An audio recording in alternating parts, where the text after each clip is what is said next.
PoPolitickin.com. All right, welcome back to Po Politickin. Chilling with my man Sam Scarfo. What's good, man?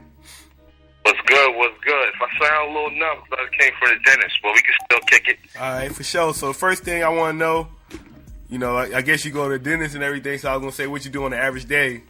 What you like to do, what you do. Average day, man. Average day for me, man, is, you know, I read, check my emails. I like to write a little bit. You know, I'm a father, too, so, you know, if I'm not out and I'm not on the road or I'm not traveling nowhere, I like to make my kids breakfast, get them ready for school, get them out the door. Yeah, that's really my thing. Like, either I'm in the studio or I'm on daddy duty. Y'all say, how's it being a daddy?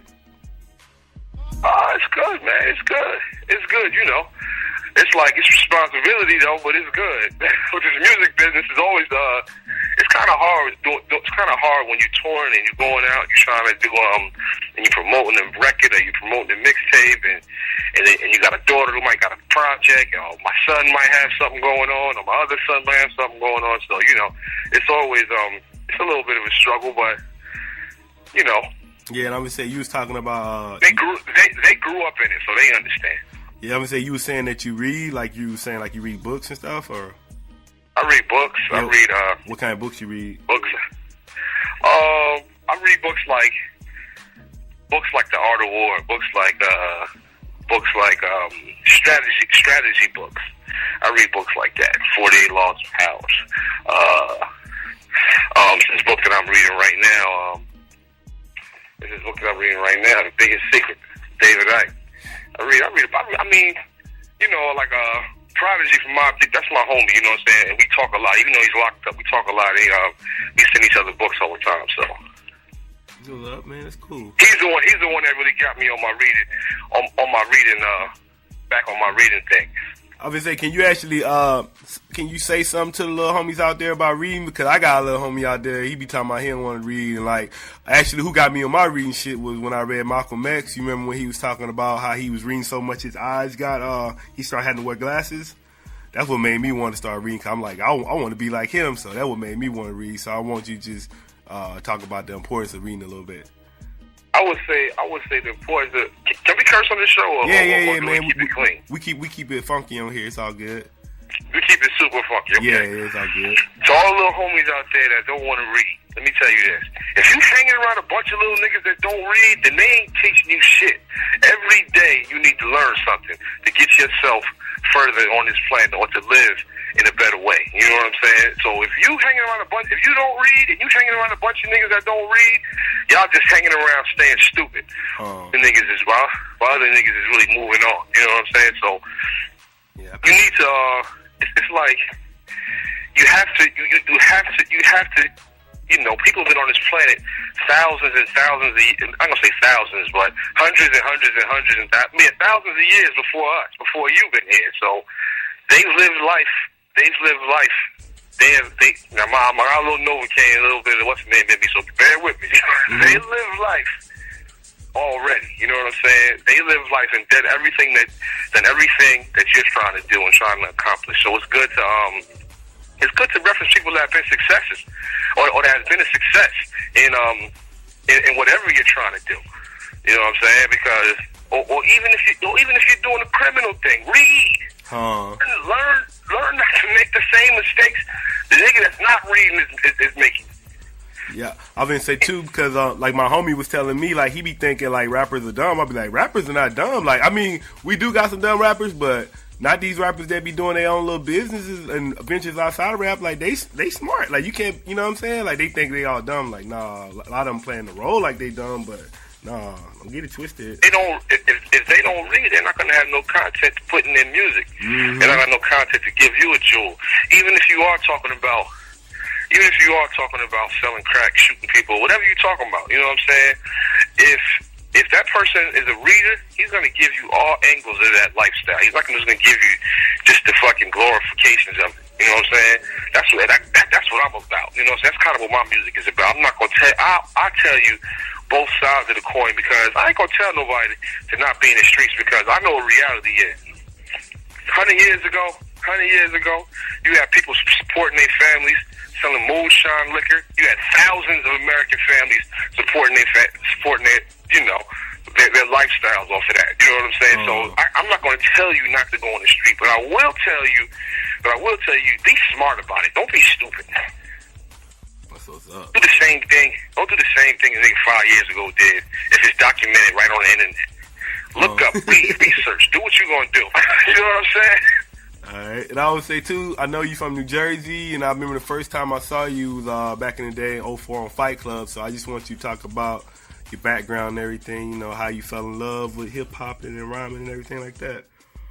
Well, I fell in love with hip-hop, I mean, from an early age. So it was like, you know, that's really, you know, it's the culture. So I've been loved it, but New Jersey is a funny state. It's like a state where it's like, it's no major radio station in New Jersey. People don't know that. It's no major radio station here.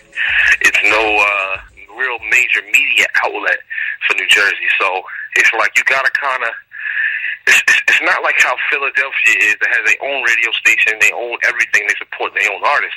So most New Jersey artists have to come out a certain way. You gotta try to find a way to break, or try to find a way to get yourself noticed. And battling was the way that I got noticed. Battling is the way that Lady Luck got noticed.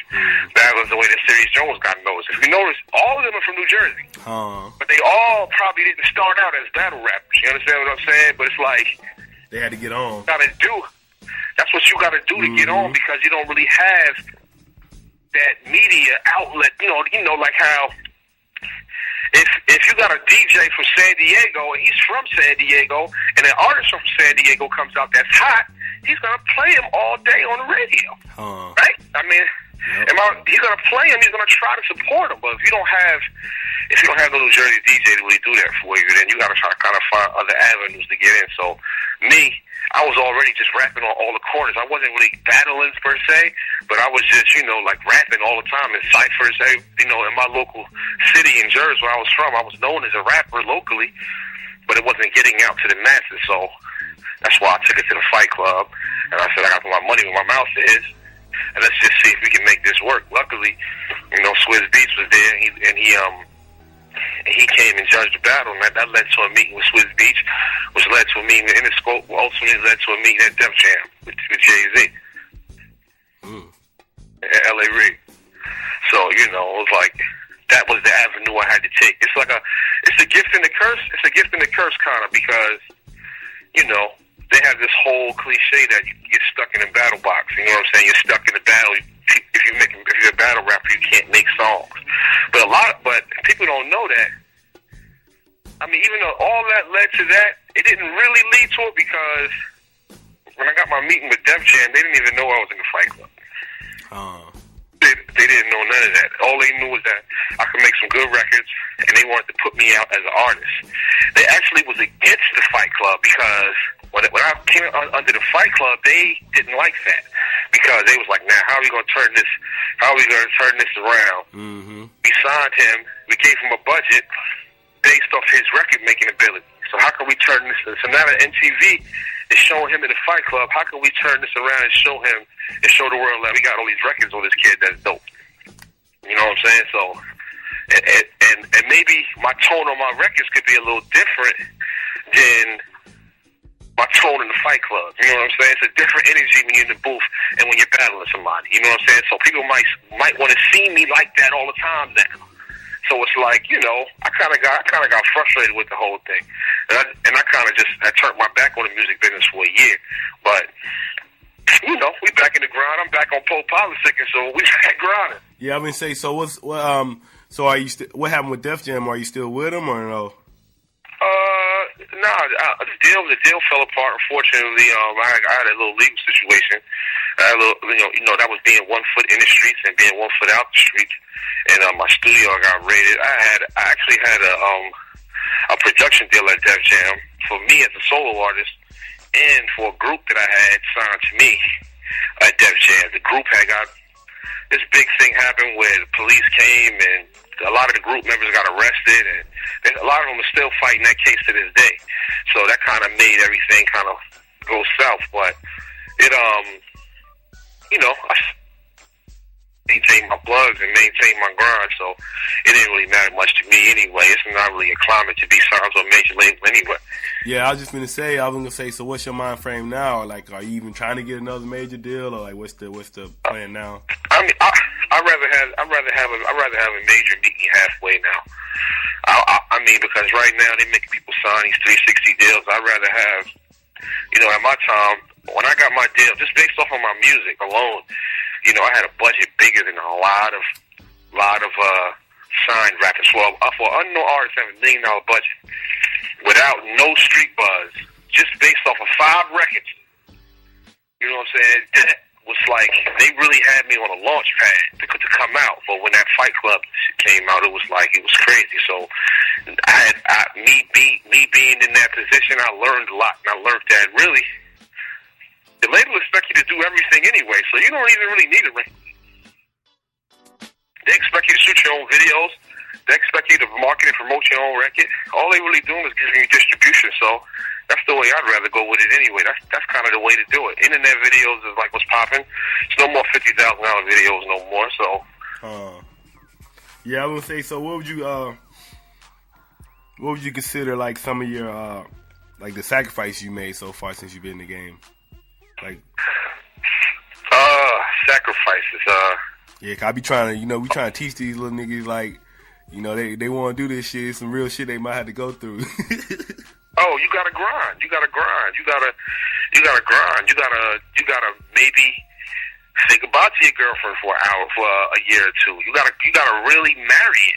If you don't marry it, then you're playing with it. And you're gonna constantly be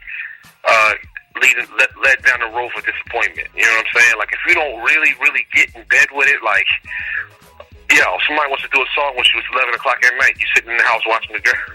You're sitting in the house watching the movie with your girl, but you could be at a studio session with, I don't know, anybody. You know what I'm saying? Anybody that can help further your career. You have to stop. Get your ass up. Stop. Get yourself together and go. You know what I'm saying? If you got the dough and there's something going on in Atlanta and you got an invitation to be there and you could be there and you actually have the dough to go, sacrifice, spend the dough. Don't get you no video games or whatever you into, or rims or whatever you into, and go out there. Now I know you do gotta look the part with the rap shit and all that, but you gotta like put your money where your mouth is. That's really the sacrifice. Put your money where your mouth is. If you're not willing to invest in yourself, how is somebody else going to invest in you? And what's some of the current projects you got working on now? Because I was listening to a couple of singles right now. I was listening to Ill with a couple projects.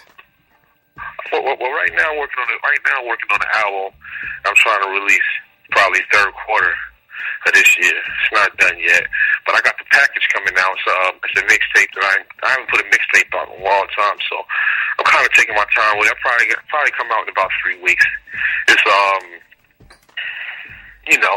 it's definitely, for the people I've been missing, Sam Scarfo, it's definitely what y'all been waiting for. I just got to put the finishing touches on it. The package, remember that. The package is coming. And I would say, who you listen to in your iPod right now? Like, who you bumping? Man, right now I can't. Right now I'm bumping. I like Drake, man. I like Drake. Yeah, I like Drake too. I like Drake, man. I think I like Drake. My homeboy Sirius Jones, he got a new joint coming out. I got that in my car right now. I'm playing that. It ain't out yet, but I got a copy in the car. That's hot. Let me think.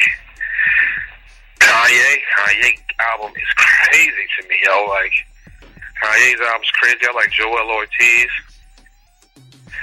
I like Slaughterhouse too. I think they got some. I think they got ill lyrics. Yeah, I heard they just signed with Shady. Huh? I heard they just signed with Shady.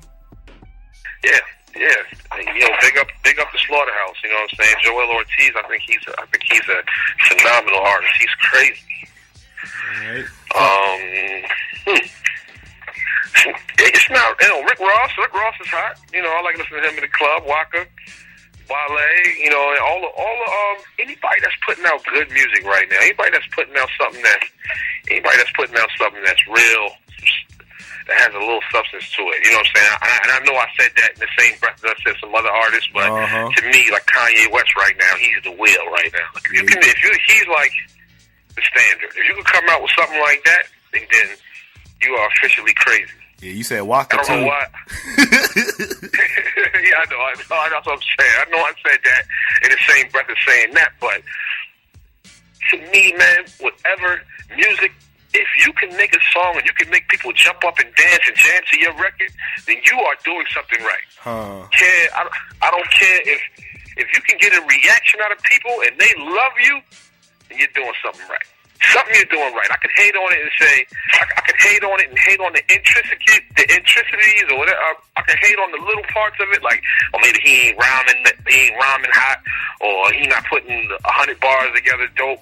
But if you are on the beat and your swag is right on that beat and people like you, oh, I'm all for you. You win it. I'm all for you. You win it. I was going to ask you, what's some of your interests and hobbies outside of music?